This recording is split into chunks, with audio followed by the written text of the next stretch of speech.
Assalamualaikum warahmatullahi wabarakatuh. Selamat pagi, selamat jumpa sahabat desa dimanapun berada. Kabar baik tentunya. Pada kesempatan yang baik ini saya ingin mencoba menyampaikan tentang riwayat tanah. Berbicara tentang pertanahan, kita harus mulai dari klasiran atau rincikan. Untuk pertama kali 5 tahun setelah Republik Indonesia diproklamirkan pada tanggal 17 Agustus 1945, tepatnya pada tahun 1950, Menteri Keuangan Republik Indonesia melalui Direktorat Jenderal Pajak yang dilaksanakan oleh kantor dinas luar atau KDL Kabupaten Kota di seluruh wilayah tanah air Indonesia melaksanakan klasiran atau rincikan. Kegiatannya yaitu pendataan tanah dan pemilik tanah yang dilaksanakan secara langsung kepada subjek, disaksikan berbatasan, kemudian diketahui oleh RT, RW, dan pemerintahan desa. Hasil daripada klasiran ini berupa peta desa, buku tanah, dan DHKP, Daftar Himpunan Kena Pajak. Yang kemudian ketiga-tiganya, peta desa, buku tanah, dan DHKP, ini diserahkan kepada desa-desa untuk dijadikan pedoman bagi pelayanan administrasi pertanahan kepada masyarakat. Sahabat desa, mengenai pertanahan ini baru dilaksanakan regulasi pada tahun 1960. Pemerintah Republik Indonesia mengundangkan Undang-Undang Pokok Agraria nomor 5 tahun 1960, tanggal 24 September 1960. Peraturan dasar pokok-pokok agraria, yang kemudian dilengkapi dengan peraturan pemerintah nomor 10 tahun 1960.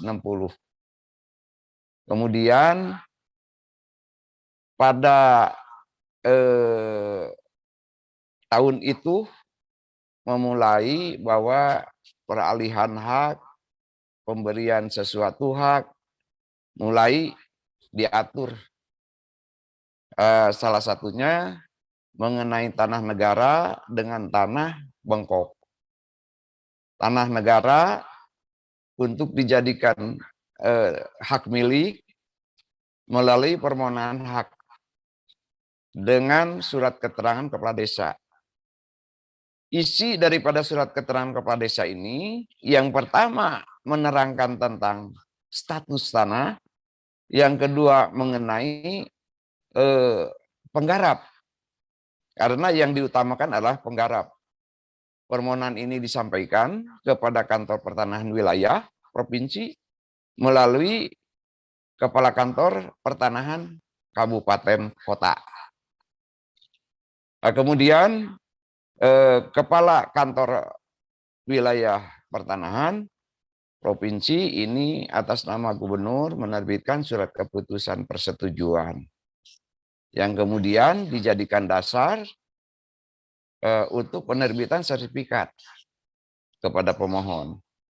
Nah, setelah seluruh persyaratan dipenuhi, salah satunya adalah membayar kepada kas negara. Jadi setelah dibayar ke kas negara, baru diproses penerbitan sertifikat oleh kantor pertanahan kabupaten atau kota. Ini tanah negara. Sedangkan tanah bengkok, ini harus melalui keputusan desa yang diproses melalui forum musyawarah desa yang dilaksanakan oleh lembaga musyawarah desa yang saat ini dikenal dengan Badan Permusyawaratan Desa. Nah, keputusan desa ini berisi satu, tanah hak pakai desa yang akan dilepas, yang kedua tanah penduduk yang akan dijadikan tanah pengganti. disampaikan kepada gubernur melalui bupati.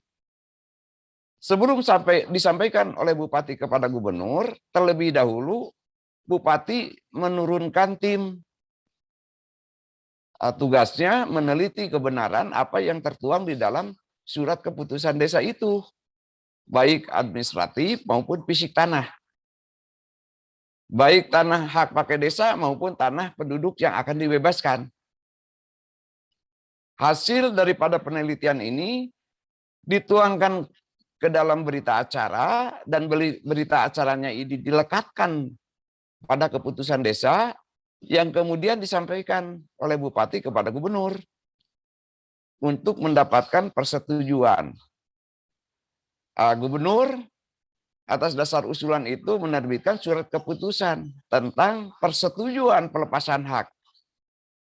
Nah, ini yang dijadikan dasar oleh desa untuk melaksanakan pelepasan hak dan pembebasan melalui pejabat pembuat akta tanah dengan akta pelepasan hak.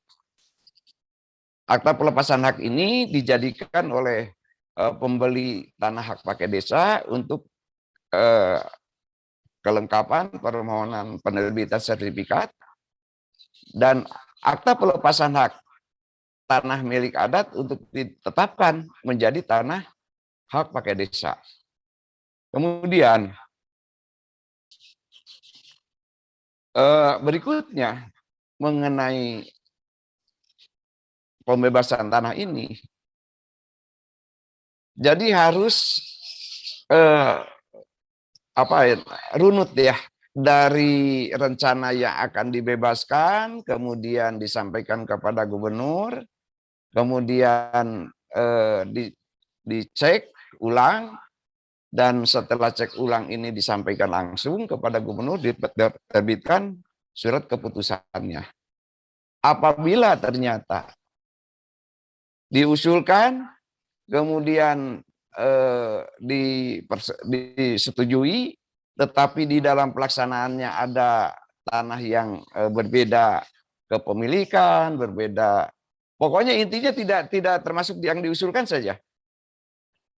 Nah, ini kan sesuatu yang aneh seperti yang terjadi di Jawa Barat ini, yang patut kita sama-sama untuk membedahnya.